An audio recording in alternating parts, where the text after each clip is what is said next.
Tahun 691 Masehi menandai salah satu periode yang penuh dengan kesedihan, kehancuran, dan kehilangan dalam sejarah Islam. Banyak orang menganggap tahun ini sebagai tahun yang memberi dampak besar pada perjalanan umat Islam, diwarnai dengan ketegangan politik, tragedi kemanusiaan, dan penderitaan yang mendalam. Julukan tahun duka dan kesedihan bukan tanpa alasan, sebab berbagai peristiwa yang terjadi pada tahun tersebut telah membentuk kisah yang akan dikenang sepanjang sejarah.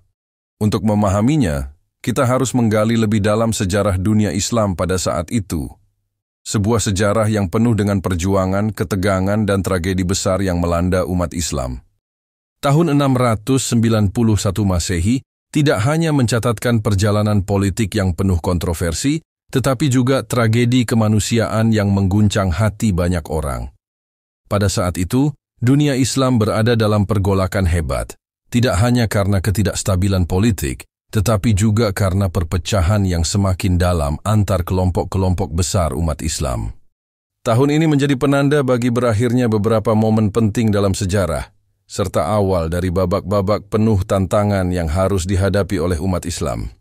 Pasca wafatnya Nabi Muhammad SAW pada tahun 632 Masehi, umat Islam menghadapi krisis kepemimpinan yang besar. Sejak saat itu, dunia Islam berada dalam situasi yang penuh dengan ketidakpastian mengenai siapa yang berhak memimpin umat ini. Nabi Muhammad tidak hanya seorang pemimpin spiritual, tetapi juga pemimpin politik yang mampu menyatukan suku-suku Arab yang sebelumnya terpecah. Dengan meninggalnya Nabi, umat Islam dihadapkan pada kebutuhan mendesak untuk memilih pemimpin yang bisa melanjutkan perjuangan Islam dan menjaga persatuan umat. Abu Bakar, sahabat terdekat Nabi Muhammad, terpilih menjadi khalifah pertama, dan sejak saat itu dimulailah era Khulafaur Rasyidin, 4 khalifah yang memimpin dengan menegakkan ajaran Nabi. Namun, setelah wafatnya Ali bin Abi Thalib pada 661 Masehi, yang merupakan khalifah keempat dan terakhir dalam masa Khulafaur Rasyidin, dunia Islam memasuki fase yang sangat berbeda. Ali yang dikenal dengan kepemimpinannya yang adil dan dekat dengan rakyat, digantikan oleh Muawiyah bin Abi Sufyan, pendiri dinasti Umayyah, yang memusatkan kekuasaannya di Damaskus. Pendirian dinasti Umayyah ini membawa pergeseran besar dalam struktur kepemimpinan Islam. Pada masa ini, kekuasaan semakin dipusatkan, dan dinasti Umayyah mulai menggantikan sistem yang selama ini lebih berbasis pada musyawarah. Perubahan ini tidak dapat diterima dengan mudah oleh banyak kalangan, termasuk pengikut keluarga Ali, yang menganggap bahwa keluarga Nabi Muhammadlah yang seharusnya memimpin umat Islam. Namun meskipun Muawiyah berhasil mengukuhkan kekuasaannya, ketegangan politik tetap melanda dunia Islam.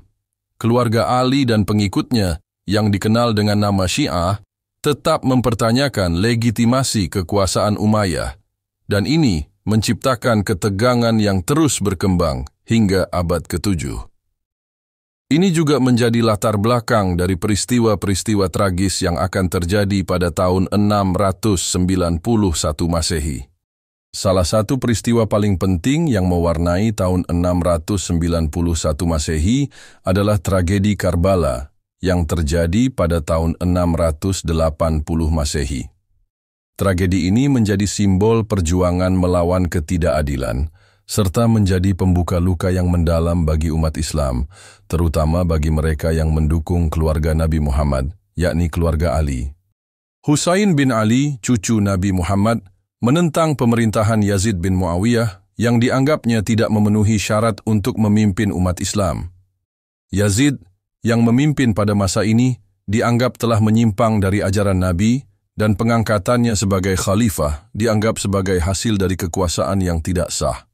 Husain, yang merasa bertanggung jawab untuk menjaga keadilan dan nilai-nilai Islam yang murni, menantang pemerintahan Yazid dan memutuskan untuk pergi ke Kufah, yang saat itu menjadi pusat perlawanan terhadap Umayyah.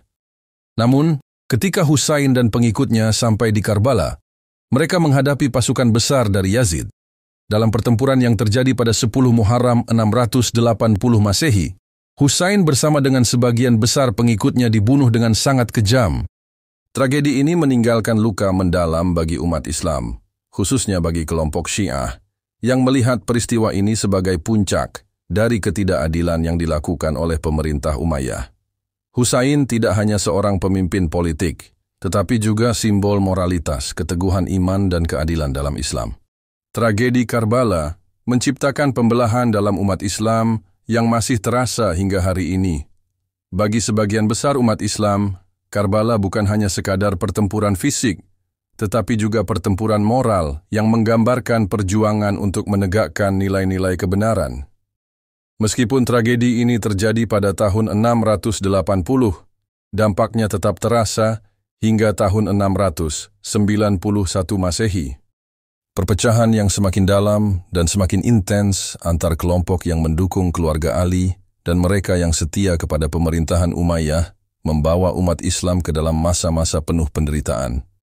Setelah kematian Yazid pada tahun 683 Masehi, dunia Islam berada dalam situasi yang sangat rapuh. Yazid digantikan oleh putranya, Muawiyah II, namun situasi politik yang kacau dan ketidakpuasan besar terhadap pemerintahan Umayyah membuat Muawiyah II akhirnya mengundurkan diri. Kekosongan kekuasaan ini memperburuk ketidakstabilan politik dunia Islam.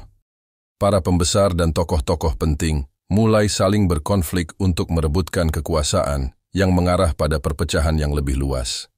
Bahkan di wilayah-wilayah yang sebelumnya berada di bawah kekuasaan Umayyah seperti Mesir, Irak, dan Afrika Utara, gerakan-gerakan pembangkangan semakin meluas. Kelompok-kelompok yang merasa tertindas, baik dari kalangan Syiah maupun mereka yang tidak setuju dengan kebijakan Umayyah, semakin terorganisir dan melakukan pemberontakan. Semua ini menyumbang pada ketidakpastian dan keresahan yang semakin meluas di seluruh dunia Islam pada tahun 691 Masehi. Selain masalah politik, ketidakadilan sosial dan ekonomi yang terjadi pada masa itu juga menambah penderitaan yang dialami oleh umat Islam.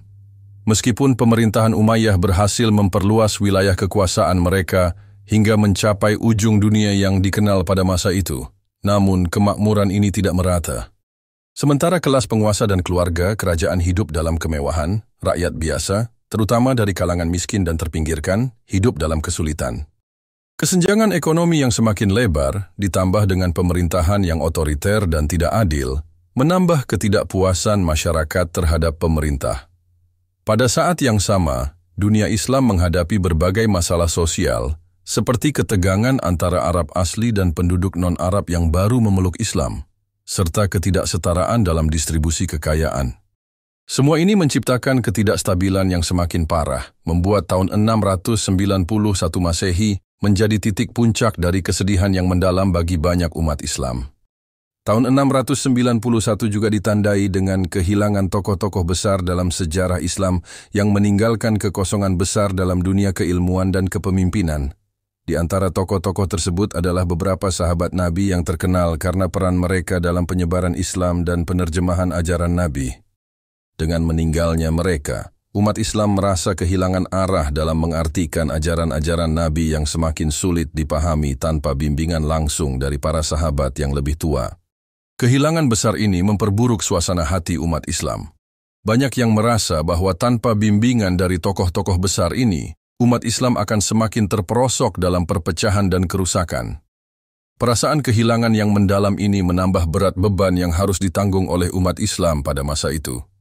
Tahun 691 Masehi menjadi penanda bagi puncak dari segala penderitaan yang melanda umat Islam. Ketidakstabilan politik, ketegangan sosial, tragedi Karbala, dan kehilangan tokoh-tokoh besar, semuanya tercampur menjadi satu momen yang penuh dengan kesedihan dan duka. Tahun ini menjadi simbol dari perpecahan yang semakin dalam antara berbagai kelompok dalam Islam, serta refleksi dari kekecewaan terhadap pemerintahan Umayyah yang dianggap gagal menegakkan keadilan. Namun meskipun demikian, dari tragedi ini lahirlah semangat baru untuk menegakkan kebenaran dan keadilan dalam dunia Islam. Perjuangan untuk menegakkan nilai-nilai yang benar dan mengakhiri ketidakadilan menjadi titik awal bagi berbagai gerakan yang muncul pada masa-masa berikutnya. Meskipun tahun 691 Masehi membawa kesedihan, itu juga membuka jalan bagi pemulihan dan kebangkitan umat Islam di masa depan. Tahun 691 Masehi adalah tahun yang sangat penting dalam sejarah Islam. sebuah tahun yang penuh dengan tragedi, ketidakstabilan politik, dan kesedihan mendalam. Namun dari penderitaan dan kehilangan ini, umat Islam belajar untuk tetap teguh pada prinsip-prinsip mereka, berjuang untuk keadilan, dan berusaha menjaga persatuan di tengah perpecahan. Tahun 691 Masehi tidak hanya menjadi tahun duka, tetapi juga tahun yang mengajarkan umat Islam untuk terus berjuang, meskipun menghadapi segala tantangan yang ada.